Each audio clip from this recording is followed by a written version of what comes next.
Coming up next on Sportsource, we're talking all things body image with third baseman Brindley Baucom at Coney County High School.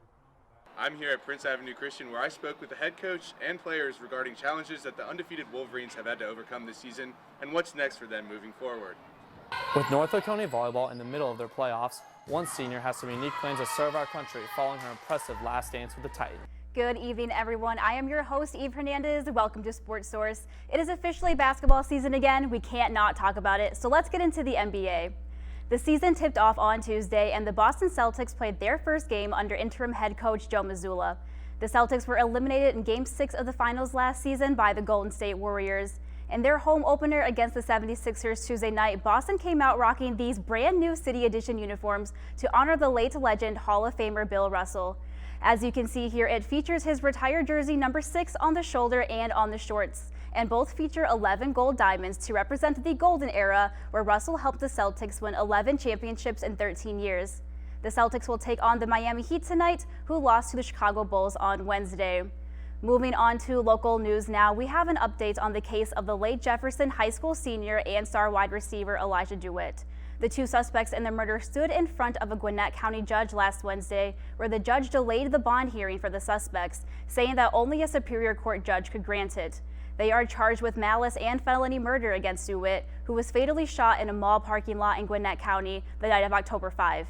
DeWitt attended Prince Avenue Christian before transferring to Jefferson High School after his junior year.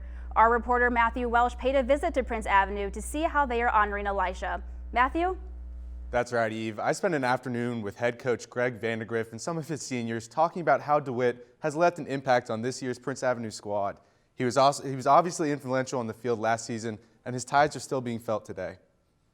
Despite a flawless 6-0 record, the Prince Avenue Wolverines have already dealt with several challenges, with just 3 regular season games remaining. Not only has the team had to adapt to a newly drawn region and a demanding travel schedule, the Wolverines have had to navigate emotional turmoil. Prince Avenue has coped with the passing of former teammate Elijah DeWitt, who was shot and killed last Wednesday. DeWitt was a receiver for the Wolverines last season and transferred to Jefferson High School for his senior year. Standout wide receiver Bailey Stockton was close with DeWitt and took to Twitter to express sympathy for those affected by the tragedy, saying he'd, quote, love his dog forever. Others from the Prince Avenue community joined in the message. It was rough. I mean, his best friend told me that same night, and like he said, 30 minutes of sleep, and then had to wake up the next morning. We had morning practice. And it was just rough. That whole morning was rough. I mean, but our team's bonded together from it. Stockton wasn't the only player to feel the loss. Other upperclassmen who knew DeWitt helped translate his memory into a win last Friday night against the Baylor School. Everybody loved Elijah, so everybody had that just respect, and I mean, everybody worked hard, even the guys on the sideline, very encouraging, and I think everybody wanted him to be proud, so it meant a lot. Like, there was a lot of emotion on the field, and I think we played a great game, and I think he'd be proud. Head coach Greg Vandergriff thinks the veteran nature of his team helped keep the Wolverines stable even during the trying emotional period. People, human beings, are resilient. You know, if you teach resiliency where bad things happen in the world, but we still have to persevere and push through those things, you know, that's what we're trying to teach them. Elijah competed on the field, so we would expect our kids to compete. You know, that's what he did better than anything. Life is fragile. Things can happen so quick. You know, we try to get people to understand we're not invincible, but only sometimes when something bad like this happens do you sort of realize, hey, you're right, we're not invincible, you know. Prince Avenue's next 3 region games will decide the team's postseason standing entering November.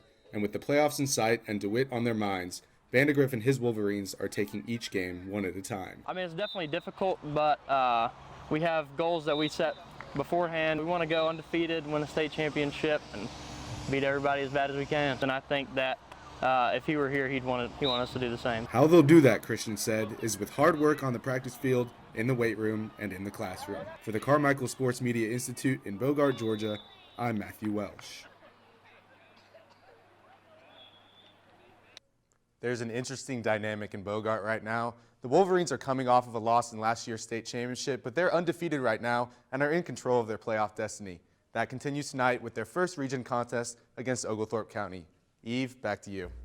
Thanks, Matthew. Coming up after the break, our analysts and I will get into our matchup of the week and lay out the current SEC soccer playoff picture. Stick with us for that. We'll be right back.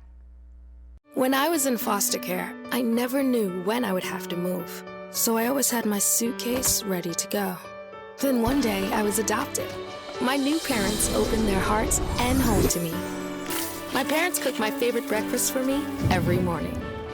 My parents take me on trips I never thought I would go on. They gave me a home and an even better reason to use that suitcase. My parents aren't perfect, but they're perfect for me. I think I finally found. Hey, how you doing? Hey, Mason. Hey, Mason. Got a new house. It's looking pretty cool so far. A place that I call home. I'm teaching Louise how to cook some lasagna.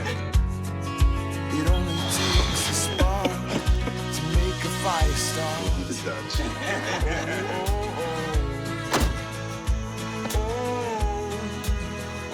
Thank you. Study, please.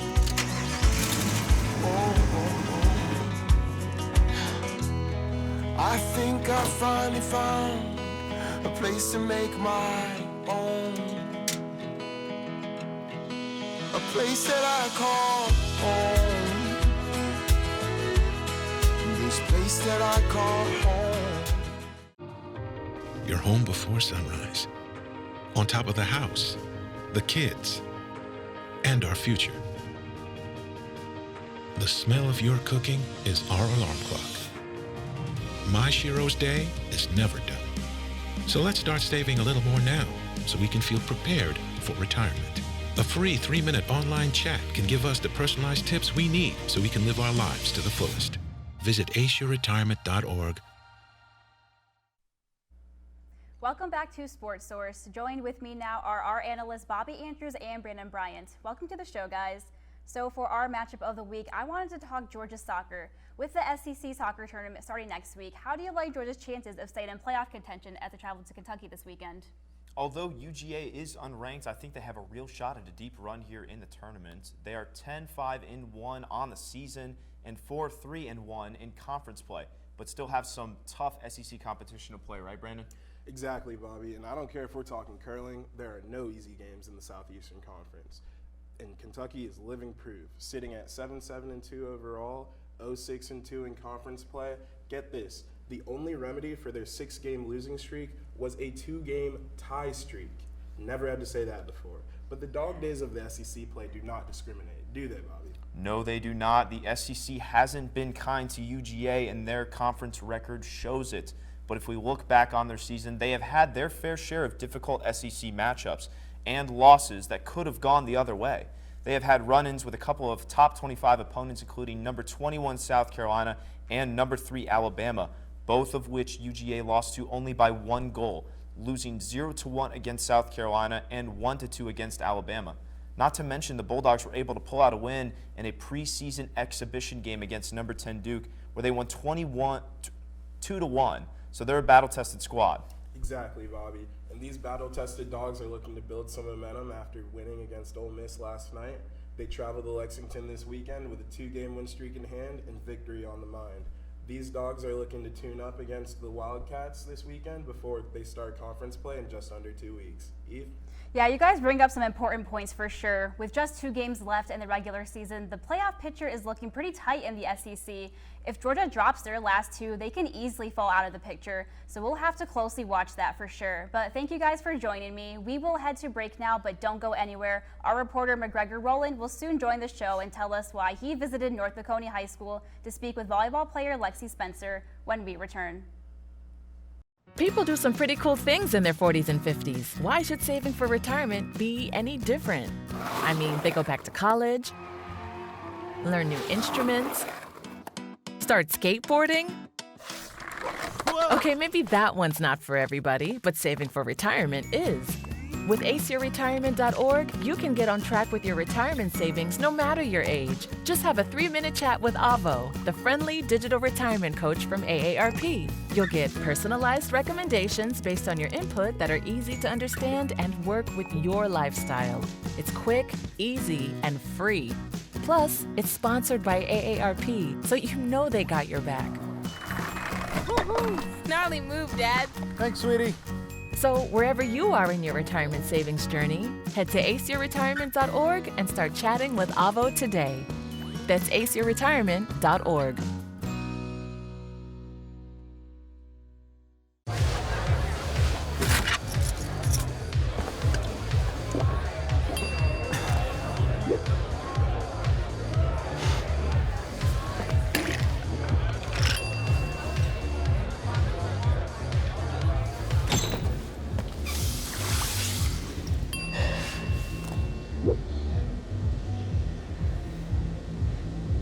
If you need to do something to feel okay to drive, you're not okay to drive. Don't drive buzzed. While most young athletes grow up thinking they'll play their sport forever, that certainly is not the case here. Joining us now is Sportsource reporter McGregor Rowland. McGregor? Thanks, Eve. I had the opportunity to talk with North Oconee Lexi Spencer, a senior volleyball player who has a unique plan following her final season as a Titan. With North Oconee volleyball on the peak of their playoff run, one senior has stood out this season. Lexi Spencer has proven herself to be a prominent leader in the wake of her final run with the Titans. Coming off a solid season, Spencer is currently top 3 on the team in 3 major statistical categories. This, along with her natural authority, has pushed her to the leadership role of this Titan squad. She's always been like a natural leader. She's always been the person like telling us the shirt color to wear and like the stuff like that, and we all look up to her as a leader. So it's just kind of a natural thing for her, I think. Her growth as an exceptional volleyball player has been noticed at all levels on the team. It's been fun being able to watch her grow as a new volleyball player to now her senior year. So it's been really fun journey, and she's doing well and has improved a lot in her skill. On top of her athletic accolades, Spencer also has a unique plan following high school. She has a dream of becoming a military pilot following graduation, a passion she has had since a young age. It really also came from my first flight. That was absolutely amazing. Just looking over the horizon, looking at the cars below me, and seeing people and schools and buildings and all of that. It was amazing. I'm like, wow, I could really do this.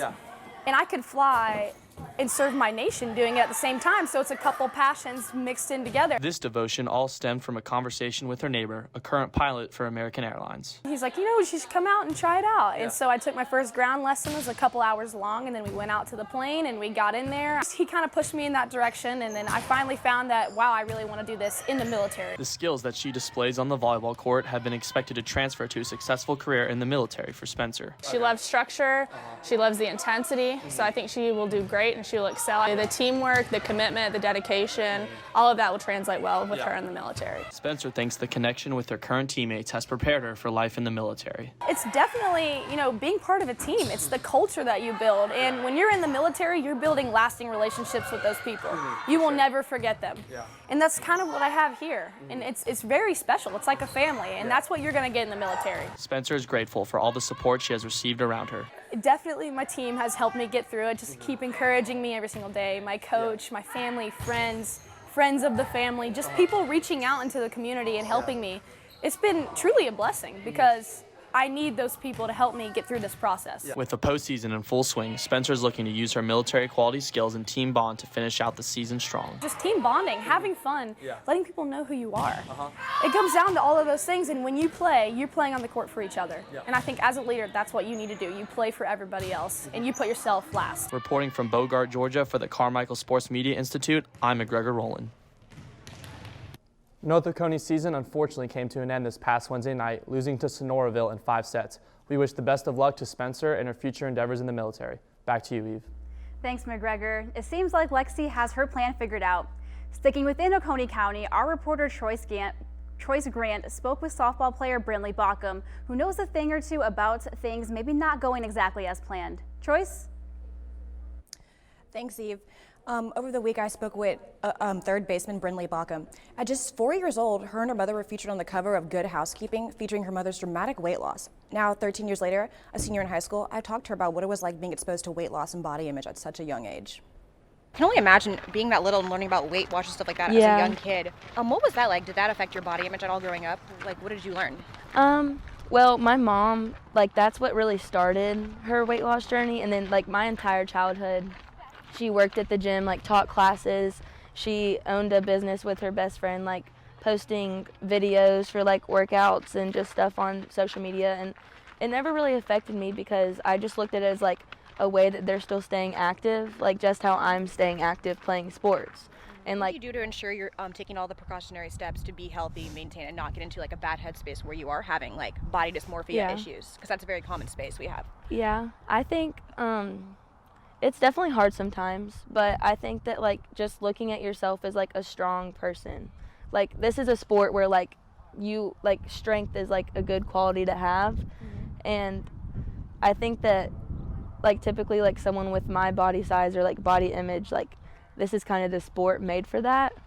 And I think it's just made me more confident and just like utilizing that strength in the game. Have you ever had experience with like friends or teammates experiencing body issues at all? Yes. What was that like for you as a friend to watch from the other side? It's hard because like I've always like, of course everyone's gonna have their own insecurities like I always have, but it's just hard like seeing it affect other people like harder than it has for you, because you haven't been there, and it's hard to like give someone advice for something like you've never really experienced. Kind of like looks at that as like not really the like typical like female body shape. What do you see that body shape as? What does that mean to you when you see that?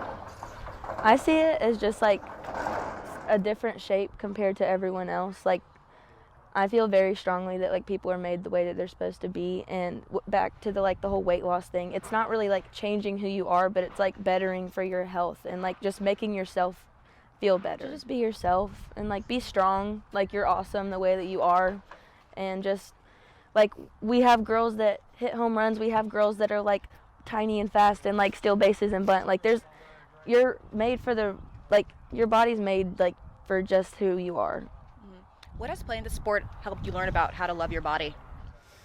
I think because you're around so many different types of people, and like you see, like this is definitely a sport where like all different types of people can succeed, and I think just seeing like the success through all of that, and just like being at like I know that I'm like this is such like a hard-working sport. Like I know I'm active, and like this is my body, and like when I'm active, this is what I will look like. For tomorrow? Drinking lots of water, going hard, like getting all the reps in practice, but also just taking it easy. We actually had a Halloween costume practice yesterday. Brynley will be graduating this May. She's off to college to study occupational therapy. While she will not be playing softball in college, she still is excited to experience college as a normal student, and she will continue to move her body as she sees best fit. Back to you, Eve. Thank you, Troyce. That was a powerful story. We will head to another short break here, but when we return, you'll get to see why Bobby insisted on bringing this money gun to set today.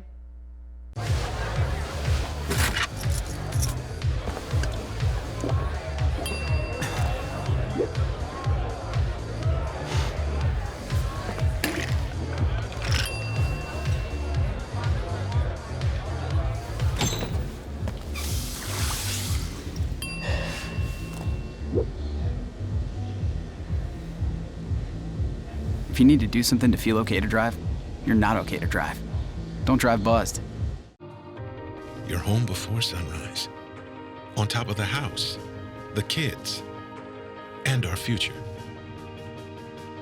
The smell of your cooking is our alarm clock. My Shiro's day is never done. So let's start saving a little more now so we can feel prepared for retirement.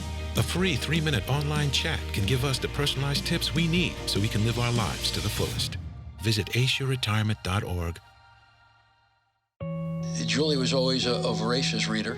She'd carry 2 novels on an airplane because she'd read one on a 3-4 hour ride. And at some point, I began to notice that she would read a page and couldn't remember what she had just read, and she'd have to go back and read it again.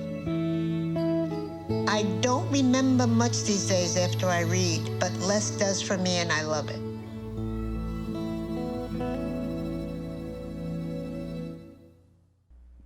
Welcome back to Sportsource. As the high school football season is starting to wrap up, we have seen some new powerhouse teams rise and old ones start to fall, as they do each season, but at the high school level, it isn't very often we see such dramatic changes from season to season. With everything going on in the world lately, the U.S. stock market has also seen some dramatic changes, so I thought it would be fun to ask our analysts which high school football team stocks are rising and which are falling.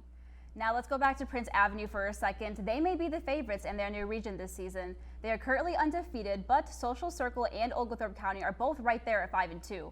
Oglethorpe County are coming off a loss to a decently competitive Athens Christian team, but Bobby, this is the first time in years the Patriots have won more than 5 games in a single season. Are you buying or selling Oglethorpe County? Well, Eve, this Oglethorpe County Patriots team has been on a bit of a tear recently against some pretty easy opponents.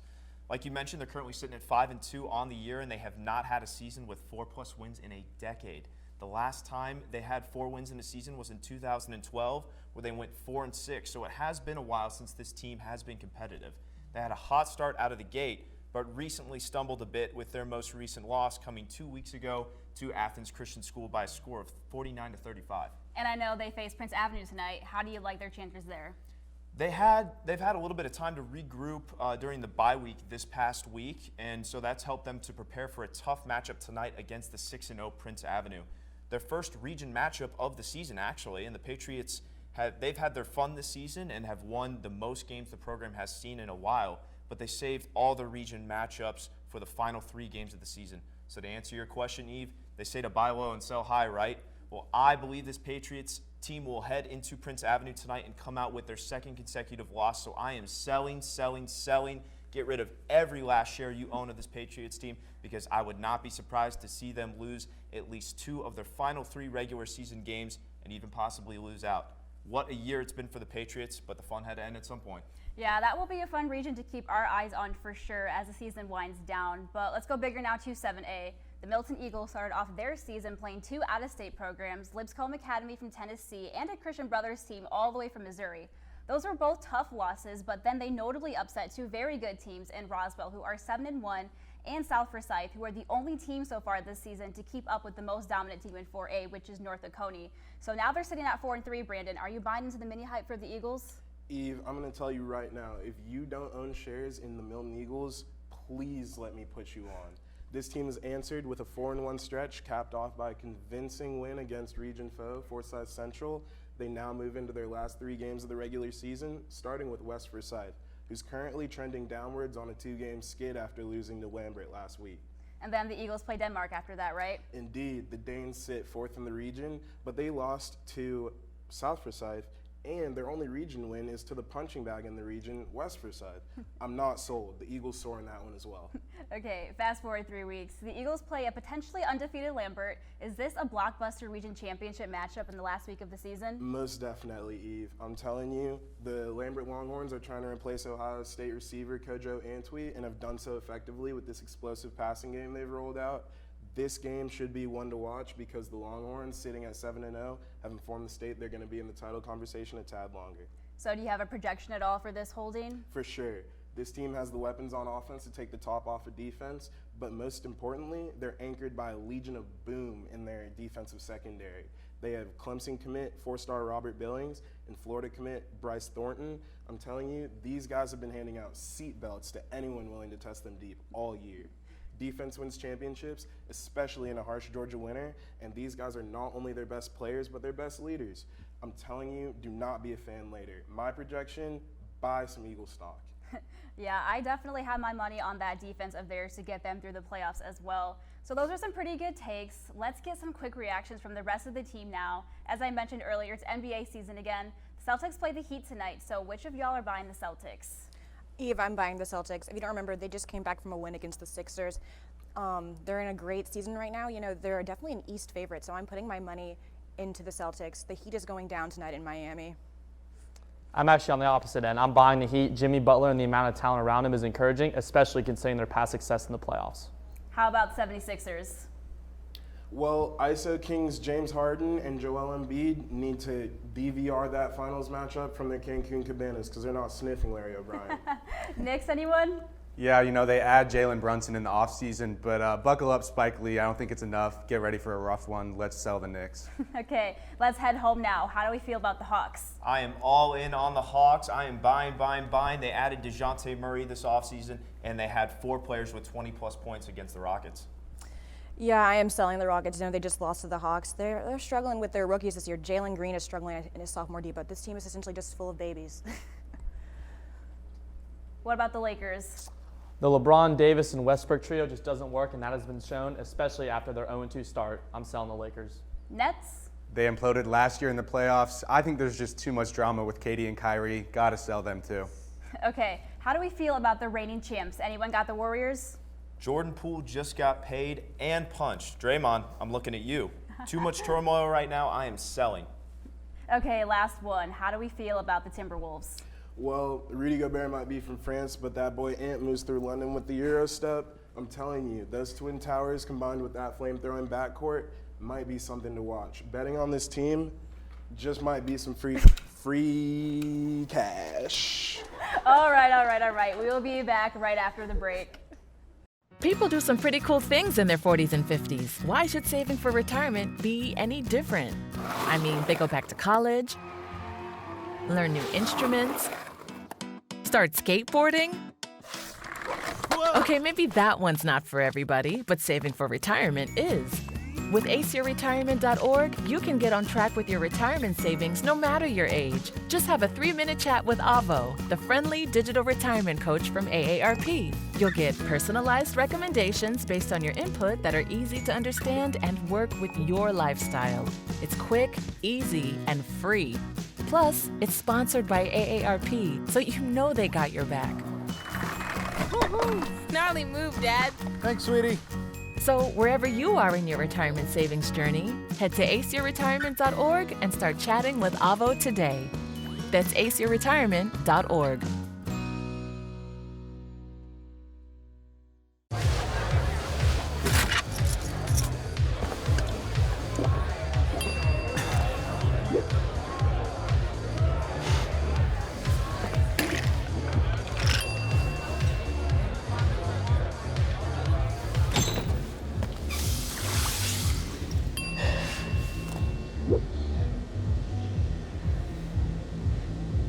If you need to do something to feel okay to drive, you're not okay to drive. Don't drive buzzed.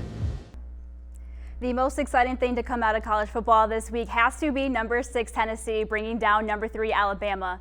Now Tennessee replaces Alabama at 3rd in the country, and the Crimson Tide fall down to number 6, their lowest weekly ranking since 2019. And here in Athens, where Dog Nation has of course been booming from the excitement of an Alabama loss, the celebration maybe isn't as big as you might expect it to be, since the Vols visit Athens in 2 weeks' time and are without a doubt the biggest threat to Georgia this season.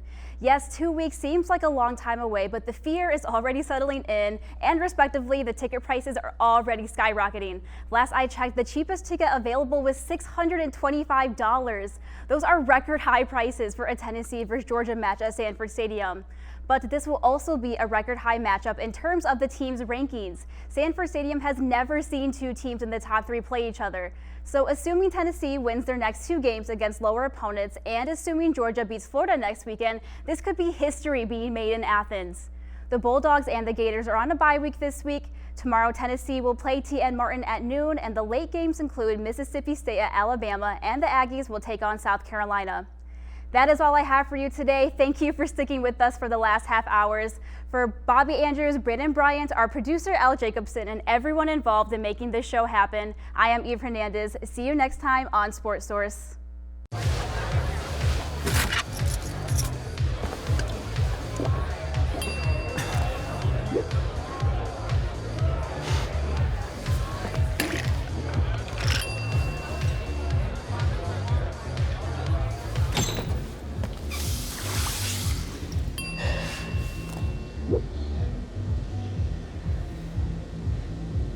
If you need to do something to feel okay to drive, you're not okay to drive. Don't drive buzzed. You're home before sunrise. On top of the house, the kids, and our future. The smell of your cooking is our alarm clock. My Shiro's day is never done. So let's start saving a little more now so we can feel prepared for retirement. A free 3-minute online chat can give us the personalized tips we need so we can live our lives to the fullest. Visit aceyourretirement.org. Julie was always a voracious reader. She'd carry 2 novels on an airplane because she'd read one on a 3-4 hour ride. And at some point, I began to notice that she would read a page and couldn't remember what she had just read, and she'd have to go back and read it again. I don't remember much these days after I read, but less does for me and I love it.